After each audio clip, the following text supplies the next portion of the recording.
How you doing, everyone? Welcome back. Welcome back to another red hot covered call video. Today we're going to talk about my tasty crumbs. I love collecting little weekly crumbs, and today we're going to talk about it. But first of all, with this being May 2017, Mother's Day this Sunday, I want to wish all the mothers out there a fabulous day. Have a fabulous day. Happy Mother's Day. Hey, look, let's get into this. I want to talk weeklies. I get a lot of questions about weekly covered call cash printing machine, how I do it, why I do it. So let's jump into it. I want to say thank you for subscribing to my channel. Love it when I see the subscriptions go higher and higher and higher because I know you want that email notification when I do another red hot covered call video. And hey, look, bang that like button. It's right there. Let me know you like what I'm doing. All right, let's get into it, guys. We're going to talk about Microsoft. Microsoft, man, I love Microsoft. It's one of my favorite weeklies because for me, it fits my golden rules of covered call writing stocks. I love it because it has a lot of volume. It has a lot of open interest. The bid-ask spreads are nice and tight. We're talking 1 and 2 and 3 pennies. Okay? A lot of people invest in Microsoft, so there's a lot of action. And because they're a technology company, they have some good premiums for your weekly covered call income. So I love doing Microsoft. And hey, look, the chart tells a story. Look at that, just steady up. So I love the steady uptrending, okay? And if I get stuck holding the stock, they pay a decent dividend. They pay 39 cents a share. Why not? I'll take it. Hey, Microsoft for me fits my investment profile. I love using Microsoft. So let's talk about my Microsoft trade.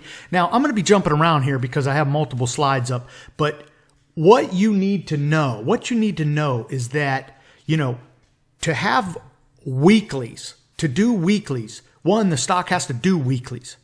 I bought Heinz Craft. I ended up selling a monthly on Heinz, but I wanted to write some weeklies, but I couldn't. They don't offer weeklies.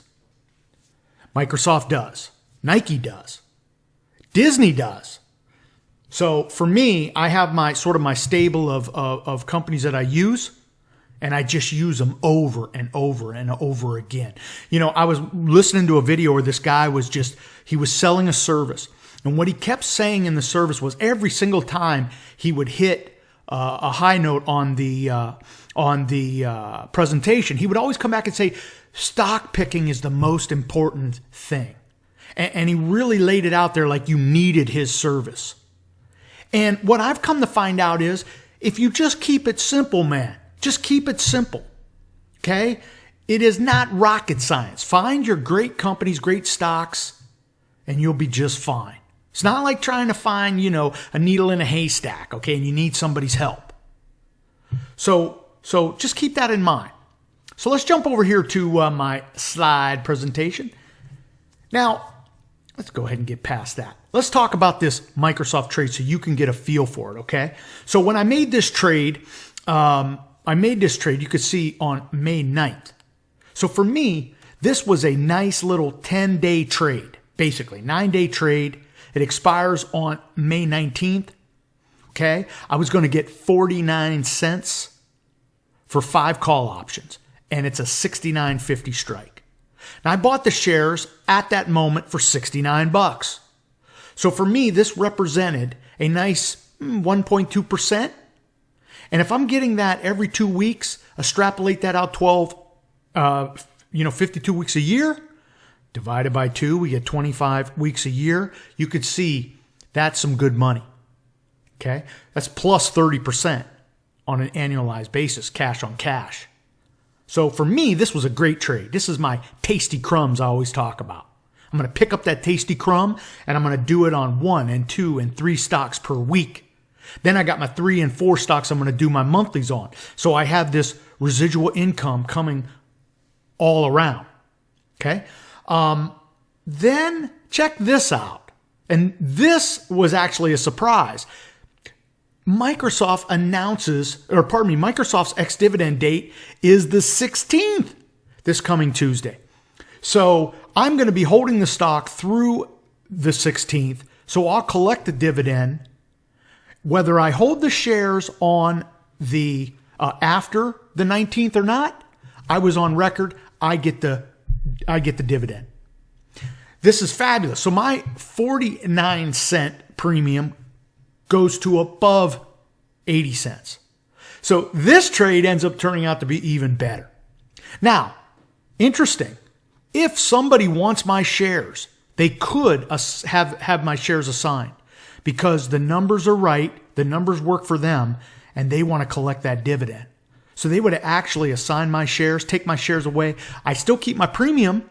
I get paid the money straight up, $69.50, but I don't get the dividend because I don't hold the shares. Okay? So this, again, it goes back to this is not rocket science. Find your great stock you're comfortable with. And once you find that comfort level, you could trade it time and time again. Okay? So for me, again, Microsoft fits this, and I use it to print cash. Okay? To me, it's low risk. Let's take a look. Let's take a look at that 49-cent option. Remember I wrote that 49-cent option? Yeah, you remember that. It is now trading for 8 pennies. Now, what did I tell you in another golden rule I had? Once the premium gets below 10 cents, I could buy it back for nothing. Fidelity lets me buy it back for nothing. So I might consider actually buying this option back, paying the 8 cents. Yeah, give away some premium. But look at that. I'm in a spot now where the stock has fallen off just a little bit. I'm going to hold it through so I get the dividend. I'm probably going to hold it through so I collect the entire premium because the chance of Microsoft getting to $69.50, unlikely. So, this is one of those deals where I'm going to show you this actual trade right here. So as you can see, this is the trade.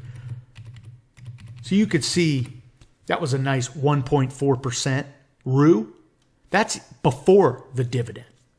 So guys, getting back to, trading weeklies, you want to have that comfort level.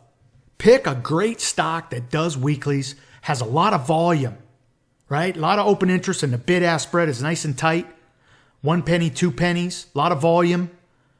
Okay? Make sure they're great companies that you are willing to hold if the market goes down. Okay? And you want to be diversified if you can. Okay? I don't own my entire portfolio as Microsoft. All right? I actually got a couple buddies that only trade one stock. No, not me. I'm going to be diversified as much as I can because it reduces our chances of failure. And what have I told you cats about my experience with the covered call writing?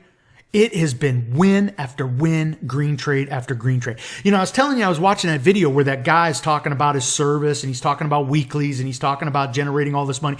And he's throwing up all these numbers that, on the surface of it sound relative.